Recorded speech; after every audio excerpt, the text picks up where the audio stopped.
ভারতের সাথে বাতিল হলো 10 চুক্তি। জামাত ও আওয়ামী লীগ মুদ্রার এপিঠ ওপিঠ সামান্তা শারমিন। জামাতের কর্মসূচিতে বিএনপির হামলার অভিযোগ, আহত 20।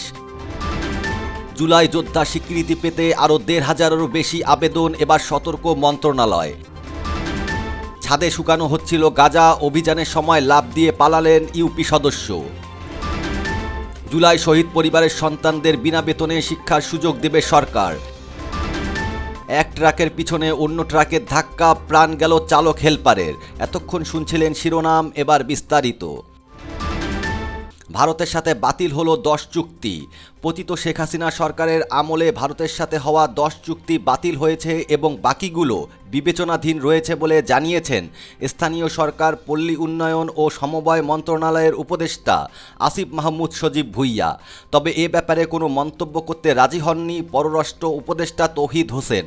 আসিফ মাহমুদ সজীব ভুঁইয়া রোববার দিবাগত রাত 11টা 43 তার ভেরিফাইড ফেসবুক পোস্টে লিখেছেন, অন্তর্বর্তী সরকার দায়িত্ব নেওয়ার পরই চুক্তিগুলো নিয়ে আলোচনা শুরু হয় এবং যথাযথ পর্যালোচনার মাধ্যমে এই সিদ্ধান্ত নেওয়া হয়। তালিকায় উল্লেখ করা চুক্তিগুলো হলো ত্রিপুরা চট্টগ্রাম রেল সংযোগ প্রকল্প বাতিল, অভয়পুর আখাউড়া রেলপথ সম্প্রসারণ বাতিল, আশুগঞ্জ আগরতলা করিডর বাতিল, ফেনী নদী পানি ব্যবস্থাপনা প্রকল্প বাতিল, বন্দরের ব্যবহার সংক্রান্ত সড়ক ও নৌপথ উন্নয়ন চুক্তি বাতিল, ফারাক্কাবাদ সংক্রান্ত প্রকল্পে বাংলাদেশের আর্থিক সহযোগিতা প্রস্তাব বাতিল, সিলেট শিলচর সংযোগ প্রকল্প বাতিল, পেট্রোলিয়াম পাইপলাইন সম্প্রসারণ চুক্তি বাতিল, মিরসরাই ও মংলায় ভারতীয় অর্থনৈতিক অঞ্চল বাতিল, ভারতীয় প্রতিরক্ষা কোম্পানি GRSI এর সাথে ট্যাক বোট চুক্তি বাতিল, কুশিয়ারা নদীর পানি বন্টন প্রকল্প স্থগিত, আদানি পাওয়ার বিদ্যুৎ আমদানি চুক্তি পুনর্বিবেচনা, গঙ্গা পানি বন্টন চুক্তি নবায়ন অথবা পুনর্বিবেচনা এবং তিস্তা নদীর পানি বন্টন চুক্তি খসড়া বাস্তবায়নের জন্য আলোচনা। জামাত ও আওয়ামী লীগ মুদ্রার এপিঠ ওপিঠ সামান্তা শারমিন। জাতীয় নাগরিক পার্টি এনসিপির জ্যেষ্ঠ যুগ্ম আহ্বায়ক সামান্তা শারমিন বলেছেন, জামাত গণমানুষের দল নয়। জামাত ও আওয়ামী লীগকে মুদ্রার এপিঠ ওপিঠ হিসেবেই দেখছি আমরা। সামান্তা শারমিন বলেন, জামাত যদি মনে করে যে তারা ক্ষমতায় এলে গণতন্ত্রের জন্য ভালো হবে, তাহলে তারা ভুল ভাবছে। ইতিপূর্বে ক্ষমতায় যাওয়ার জন্য আওয়ামী লীগ জামাতকে ব্যবহার করেছে, আর এবার জামাত আওয়ামী লীগকে ব্যবহার করছে। জামাত ক্ষমতায় এলে আওয়ামী লীগ ফিরে আসার সম্ভাবনা তৈরি হবে। বাংলাদেশের এবং বাইরের অনেক শক্তি এটা দেখানোর চেষ্টা করবে বাংলাদেশ ইসলামিস্টের হাতে চলে যাচ্ছে। এভাবে আওয়ামী লীগ তার প্রাসঙ্গিক তৈরি করবে। তিনি আরও বলেন, সিভিল সোসাইটিতে আওয়ামী লীগের পক্ষের অনেকে সোচ্চার। আওয়ামী লীগের পক্ষের ভোট কোথায় যাবে? জামাত চেষ্টা করে যাচ্ছে আওয়ামী লীগের ভোটারদের অ্যাটাক করতে, আওয়ামী লীগের ভোটটা যাতে তাদের থাকে। সামান্তা শারমিন আরও বলেন, জামাত ও আওয়ামী লীগের সঙ্গে এনসিপির রাষ্ট্রকর্ম ও ভবিষ্যৎ পরিকল্পনা সম্পূর্ণ ভিন্ন। এ কারণে এনসিপি এই পুরনো রাজনৈতিক ব্যবস্থার সঙ্গে কোনোভাবেই কমপ্লাই করতে বাধ্য নয়। আমরা নিজেদের জোট গঠনের চেষ্টা করব, অথবা আমরা নিজেদের সক্ষমতা এই নির্বাচনেই পরখ করে দেখতে চাই।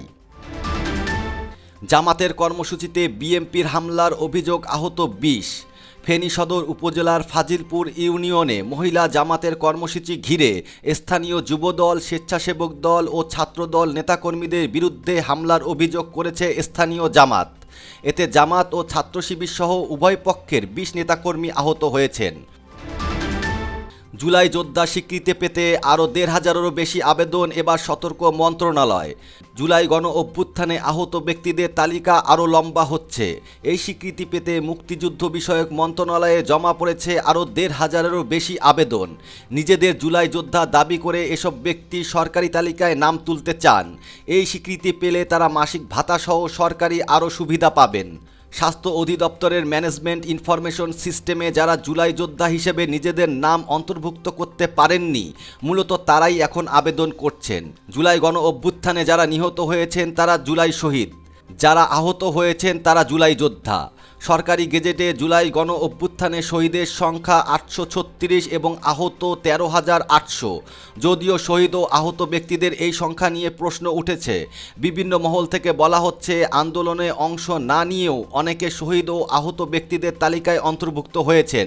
তাই এবার নতুন আবেদন সতর্কতার সঙ্গে যাচাইয়ের সিদ্ধান্ত নিয়েছে মুক্তিযুদ্ধ বিষয়ক মন্ত্রণালয়।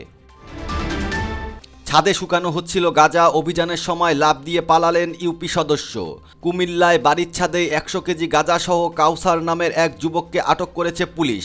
গতকাল সোমবার দুপুরে ব্রাহ্মণপাড়া উপজেলার মাদকবিরোধী অভিযান পরিচালনা করে পুলিশ। অভিযানে উত্তর শশীদল এলাকায় শশীদল ইউনিয়ন পরিষদের সদস্য নুরুল ইসলামের বাড়ি থেকে এসব গাঁজা উদ্ধার করা হয়। জুলাই শহীদ পরিবারের সন্তানদের বিনা বেতনে শিক্ষার সুযোগ দেবে সরকার। জুলাই গণ অভ্যুত্থানে শহীদদের পরিবারের সন্তানদের বিনা খরচে পড়াশোনার সুযোগ দেবে সরকার। ইতিমধ্যে দেশের সব সরকারি ও বেসরকারি স্কুল কলেজ সহ কারিগরি শিক্ষা অধিদপ্তরের অধীন শিক্ষা প্রতিষ্ঠানগুলোতে তাদের অবৈতনিক শিক্ষা সুবিধা দিতে ব্যবস্থা নিতে পরামর্শ দেওয়া হয়েছে। রোববার কারিগরি শিক্ষা অধিদপ্তরের সমন্বয় শাখার সহকারী পরিচালক মোহাম্মদ হুমায়ুন কবিরের স্বাক্ষর করা একটি স্মারকে মুক্তিযুদ্ধ বিষয়ক মন্ত্রণালয়ের গত 21 সেপ্টেম্বরে পাঠানো একটি চিঠির বরাতে এ বিষয়টি জানানো হয়েছে।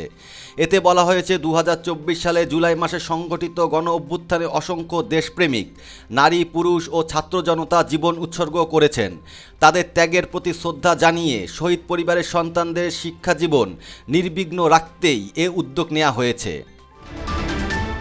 এক ট্রাকের পিছনে অন্য ট্রাকের ধাক্কা, প্রাণ গেল চালক হেলপারের। ময়মনসিংহের 30 সালে এক ট্রাকের পিছনে অন্য ট্রাকের ধাক্কায় চালক ও তার সহকারী নিহত হয়েছেন। মঙ্গলবার সকাল 5:30টার দিকে উপজেলার ঢাকা ময়মনসিংহ মহাসড়কের বৈলোর বড়পুকুর পাড় জামে মসজিদের সামনে এ দুর্ঘটনা ঘটে।